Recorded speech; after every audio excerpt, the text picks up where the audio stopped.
This is Sarah Haas. I'm the Senior Program Director with Enterprise Community Partners in our Southeast office in Atlanta. And we're really excited to have Aaliyah Bhatia and Miriam Keller, as well as Rachel Robinson, here to talk about preserving naturally occurring affordable housing in Metro Atlanta. Everyone, I think, on this call knows affordable housing is in the forefront in a way in Atlanta it hasn't been in a while, if ever. And within that affordable housing need, affordable housing preservation is a critical priority for Atlanta. We're already seeing that we're losing units. And so we're very excited to have Aaliyah and Miriam actually spend the last year digging into strategies for preserving this critical stock in Metro Atlanta as part of their graduate work at Harvard. I'm really excited about the reports that they've completed and the actionable recommendations that they have for us. So I'm going to actually just go ahead and pass it over to them to dig into this work.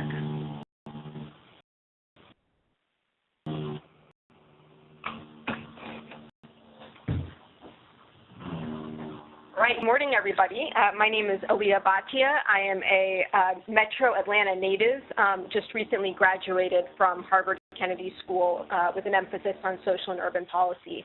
I'm an educator by background and training, and one of the things that I realized in my work prior to attending HKS is how important it is to house families in a stable and long-term way so that kids can come to school focused on things, not worried about their home, their stability at home. And so that was basically my entry into housing, and have had a fabulous time working with Sarah on this topic. Miriam Keller. Like Aaliyah, I just finished the public policy program at the Kennedy School, and also just finished the Master in Urban Planning program at the Graduate School of Design. It's a real pleasure to work on this project with Aaliyah and also with at Enterprise. I'm an Ohio native and native of the Midwest, but really enjoyed getting to know the Atlanta region just a bit over the course of this past year, and I'm really excited to be here with you all today.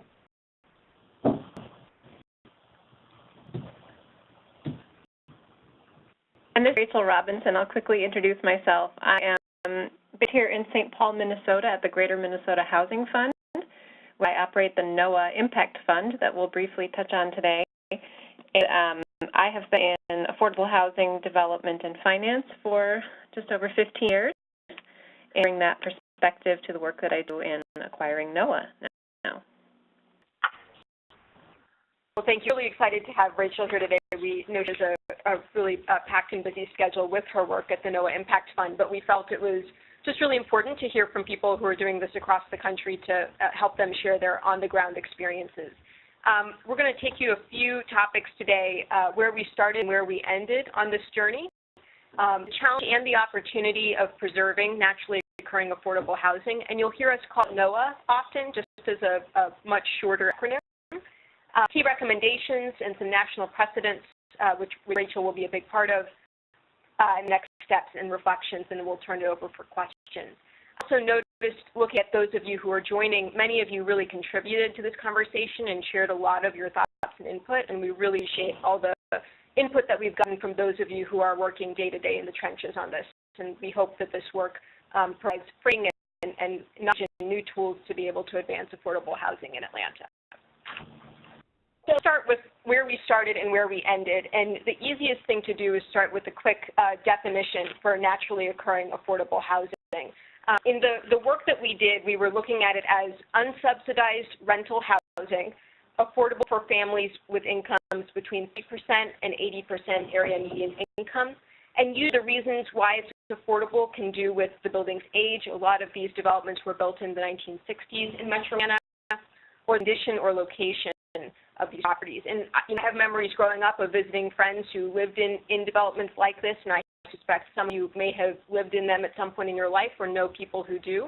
This is safe, decent, healthy housing that we're hoping we can prevent displacement in so that families can live in affordable housing for a long-term period.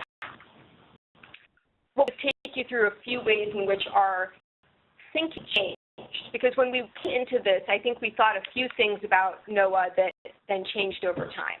When we started this work, what we actually did was we went through a bunch of entry schools in Metro Atlanta that had that were either high-performing or had received significant investments from Atlanta Public Schools. And these schools were doing well academically or seemed to be on an upward trajectory. And so preserving housing in the neighborhood so that families from low-income backgrounds could attend that was a high priority. But what we over time is that it's recurring affordable housing is housing owned by the private market. And so it's very hard to target such a narrow and specific area. And we realized that it was better, rather than targeting specific elementary schools or specific neighborhoods with opportunity, take a broader Metro Atlanta lens, wait deals to come up, and then assess, does that deal have an opportunity component, whether it's schools or jobs or healthcare or some other aspect within that area. And so that's one major shift in our thinking. We went and focused very specifically on a few neighborhoods. Realized that given the nature of this type of work, it's really hard to target in the same way as with other affordable housing. Big in our thinking was we were thinking of how can the tools that are already being used in affordable housing work be tweaked, so to speak, for NOAA. And over time we realized that naturally occurring affordable housing is built by somebody else than the person who's going to own it in the future. It's a different business model in many ways, and so we've realized that it needs a different set of supports. It's mostly owned by the private market, and so these are sorts of pieces that really changed our thinking about what tools will help, and where Rachel will speak to those tools shortly. And then the third change in our thinking, one of the things that we've looked at is that whether you build something in one area or other in Metro Atlanta, it could be built exactly the same way but have a different cost structure because of property taxes. When we went into this work, we thought, well, that's impossible for us to fix in the South, that most southern states' constitutions make it very hard to do property tax abatements. But we discovered that Tennessee has a very similar constitution to Georgia and has managed to leverage that constitution to take property tax abatements for affordable housing in a really interesting direction. So there were three major evolutions in our thinking we think help set the stage. So great, thank you. From here, I'm going to walk through some of our findings around what the key challenges and the key opportunities are related to preserving this stock. First, and importantly, I found that nearly half of low-income households in Metro Atlanta live in these units, a lot of people. So this here shows the tenure of households with incomes under 80% of the region's median income, and households in the Atlanta Regional Commission's 10-county area. So from here on, that's going to be kind of our working definition of Metro Atlanta, that 10-county region.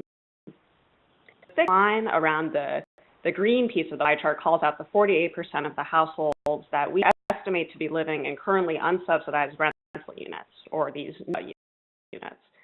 So this one just really underlines what many of you already know well, which is that the affordability and the future of the region's unsubsidized rental stock will really have a significant bearing on housing opportunities for the region's low-income families.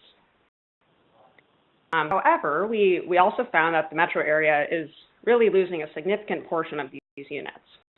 Between 2005 and 2017, the region lost 14% of its 1- and 2-star units and increased its stock of 3-star units by 1%.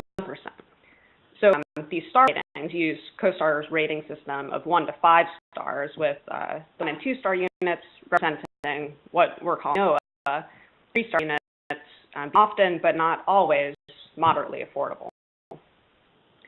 So in prime areas of Metro Atlanta, what we see happening is that units are replacing this stock. So between investors' return demands, the scarcity of affordable housing resources, and also high costs of capital, land, and construction, in cases developers' only feasible options are to upgrade or build luxury units. So that's what's driving part of this loss.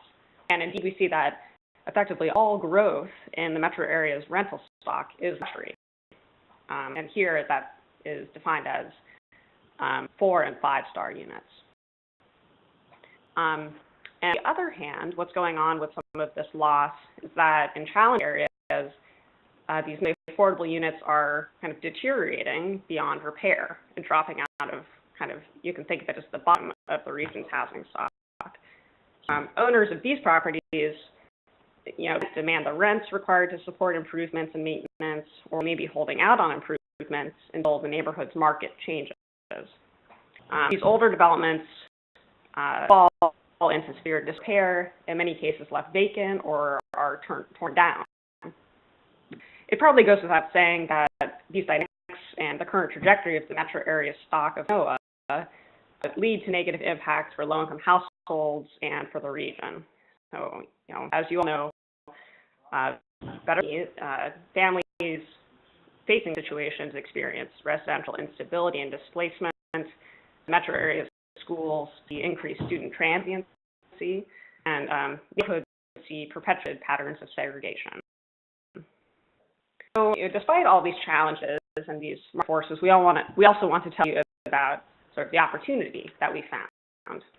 Our analysis here suggests that Metro Atlanta still really has a substantial stock of NOAA units, including in strong and improving neighborhoods.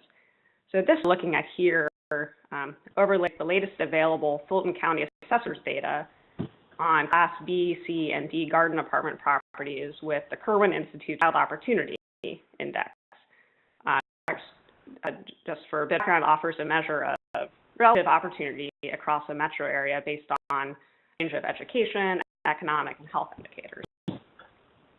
So as you can see in this map, no units are prevalent really throughout this part of Metro Atlanta and Fulton County, including both in many neighborhoods within city limits and in Atlanta suburbs.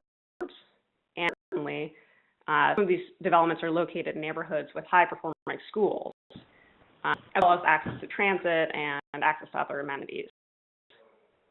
You can kind of see in this map, too, that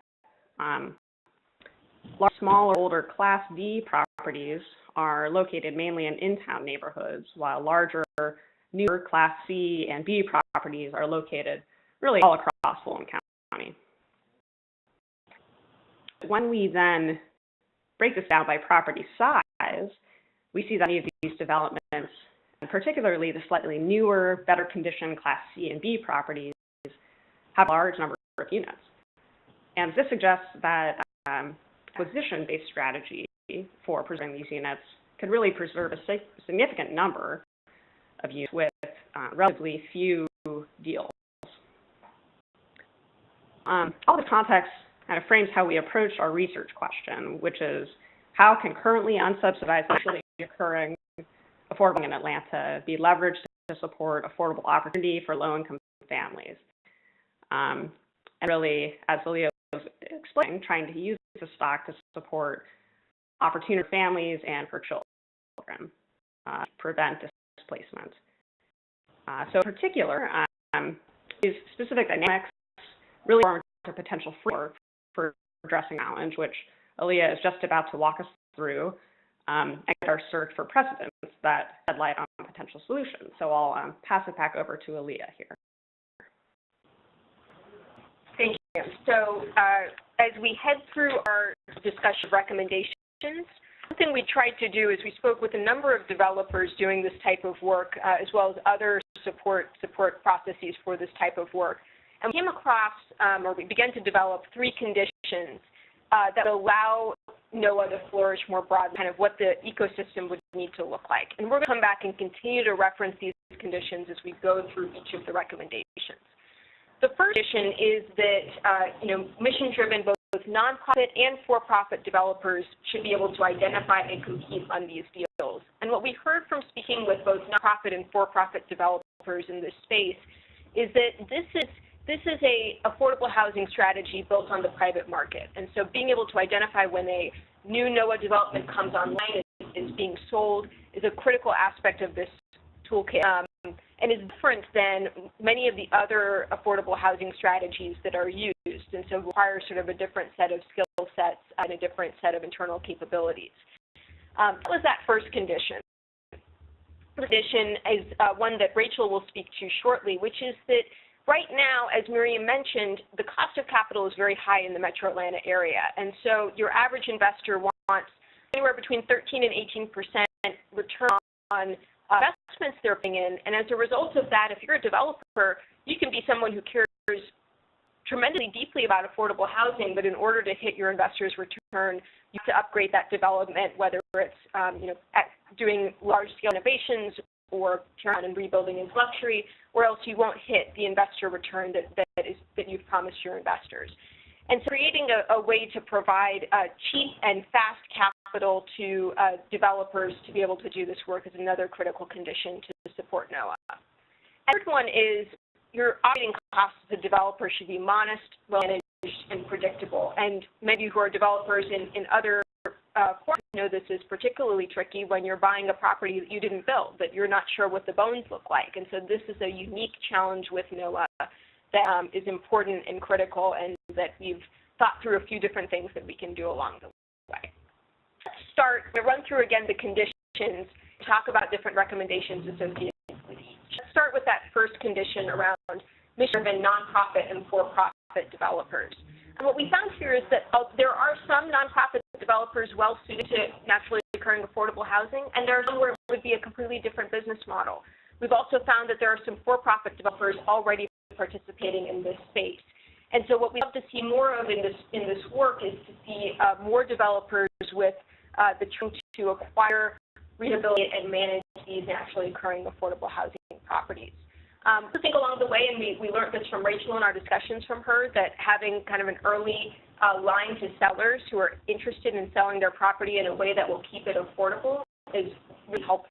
So to get to that starred one, when you see a starred recommendation, it's one of our main recommendations. There's many different ways of supporting affordable housing, and the naturally occurring affordable housing approach is just a little different. And so what we'll do is walk through what are some ways of doing affordable housing, and then what has to be different for NOAA specifically to work.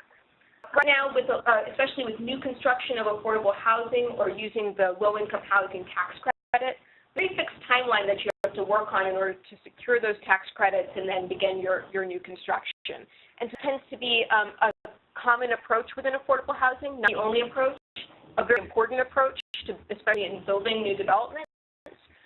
Just a little different. It involves purchasing something that's already been built, that was built a long time ago. And so the critical tool that a developer needs is to be able to acquire very quickly and to be able when something's come on the market and to purchase it. And so they're just different sets that are necessary to do